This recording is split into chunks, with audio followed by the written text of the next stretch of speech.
Central States Numismatic Society celebrates their 80th anniversary in 2019, and as such, their annual coin show was bound to be a special event. Heritage's US coin signature auction has become a customary part of the show and managed to raise just shy of $20 million in auction sales. So let's take a quick look at just a few of these rare and fascinating coins. Quite arguably, one of the most important numismatic artifacts from the US Mint is the 1792 silver center pattern coins, such as this Judd 1 variety flowing hair cent coin. Although never actually issued for circulation, these coins were an attempt by then Secretary of State Thomas Jefferson, fellow founding father Thomas Paine, and chief coiner Henry Voigt, amongst others, to produce a coin with a more manageable or practical size for everyday commerce, as the specifications as set forward in the Coinage Act of 1792 was simply not practical. By including a small amount of silver, they could reduce the size of the copper coin considerably while maintaining its intrinsic value. Congress soon got the message though and relented by reducing the amount of copper to be used by each coin, negating the need for what was in truth the nation's first bimetallic coin. The current example has a fairly recent provenance, having only been discovered in a British pub in around the 1960s, graded today by PCGS as SP35. The coin sold for $336,000.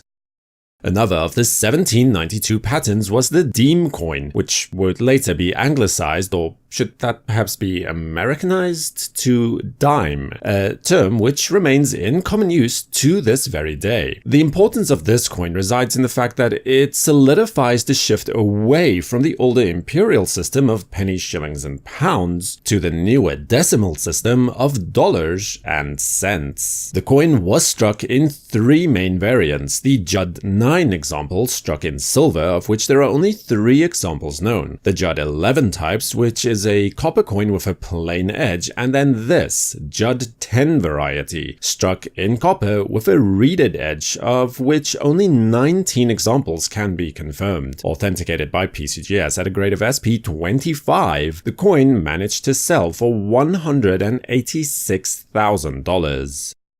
And yes, I know that this is not a coin, but come on, who doesn't like a nice big brick of solid gold, especially one that has been shipwrecked, and as this nearly 20-ounce chunk of .892 finest gold was recovered from the wreck of the SS Central America after being lost to the ocean's floor for nearly 132 years. As a matter of fact, there is actually a fair bit of verdigris stuck to the bottom of the ingot that has managed to trap what appears to be raw gold ore. A very interesting piece of San Francisco history from the assayer's office of Blake & Company, which was worth, believe it or not, $353.11 at the time of casting, but on this occasion sold for $168,000. Though the Indian head quarter eagles may today be extremely popular with collectors, the matte-proof finish used by the mint was not favorably received at the time of issue. In fact, it was so unpopular that you can literally see the mintage figures drop year on year so long as the mint continued to stubbornly use this new finish. By the time 1914 swung around, only 114 of these matte-proof finish coins were minted. This rare coin is tied for finest known at PCGS at a grade of Proof 67+, which saw this $2.50 gold coin sell for $138,000 when its lot was called.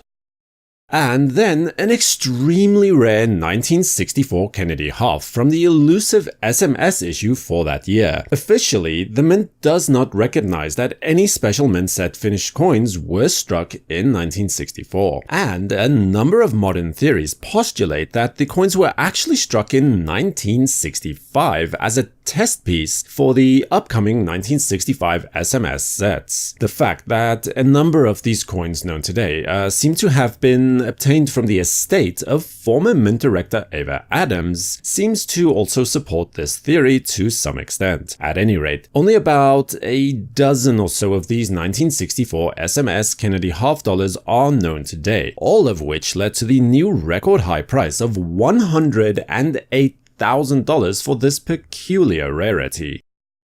Though it is not widely acknowledged by the more mainstream references such as the Red Book, in his study on the subject of branchment proof coins, Walter Breen acknowledges that the New Orleans Mint did produce a number of proof half-dollar coins, specifically in 1895 and 1898. This 1892 New Orleans Barber half could easily be shoehorned into that category as well, since 1892 was the first year of production for the Barber half, and the first half-dollar coins to be struck at the New Orleans facility since 1861. It is easy to see a situation where a few special coins might have been struck for presentation purposes, though no clear record of this is known today. NGC certainly seems to have had a similar thought when they graded this coin as Specimen 66 Star, no doubt also a fact that wasn't lost on the winning bidder when the coin was sold for $96,000. Silver deposits were exceptionally sparse in 1804. As a result, no 1804 half-dollars and in fact half-deems were minted, with very small mintages for the other denominations as well. The mint did actually prepare two 1804 half-dollar Obverse dies, but as they were never used, they were simply carried over to 1805 and were then used to strike what we know today as the 1805 over 4 overdate varieties. This coin is of the Overton 101 variety that is graded as MS65 by NGC, tying it for the finest known of any variety of 1805 draped bust half-dollar, with one other coin, formerly belonging to both the Colonel Green and Eric Newman collections. This breathtaking beauty sold for $105,000. Also included in the auction event was a surprisingly impressive and diverse collection of Bechtler dollars. For those who may be unaware, Christopher Bechtler and his son Augustus were German immigrants to the United States in around the 1820s or so. They soon found themselves set up in Rutherfordton, North Carolina during the gold rush and garnered a stellar reputation as assayers and for producing territorial gold coins that soon became widely accepted in the region. $1 coins were naturally the norm, but other denominations were also struck, such as this Cajun 15 variety of the $5 coin, estimated to be one of only 15 to 20 such half-eagles struck from Carolina gold remaining today. PCGS authenticated the coin with a grade of MS61, which saw it raise $78,000 at auction. Another equally rare example would be this quarter eagle displaying a finely reeded edge, minted around 1831 to 1834. With really less than 10 or so known examples of this type, it is a true delicacy for the discerning collector of territorial gold coins. Graded by PCGS as XF45, the coin achieved a price of $69,000 by auction's close. Nestled away amongst the many fascinating coins on offer was this 1818 half-real coin from what I believe was at the time still technically known as New Spain, although would today form a part of Texas. These coins are noted as the first circulating coins to be struck in Texas, produced by Jose Antonio de la Garza, who was elected as mayor of San Antonio in 1813. The copper coins bear his initials, denomination, and the date on the obverse with a solitary lone star on the reverse. A fascinating piece of Texan history to be certain. Graded as XF45 by PCGS, it was sold for $46,800. Although one of the few true double-die varieties to make it into the Venerable Red Book, the 1816 double-die Obverse Buffalo Nickel is extremely scarce, with amazing doubling that can easily be spotted with the naked eye to the date, the chin, the throat, and feathers and hair tie. It is easy to see why this coin is so sought after. The coin here obviously circulated for some time before an eagle-eyed collector got hold of it. Graded by NGC as XF40, the coin raised $12,600 when it fell under the auctioneer's gavel.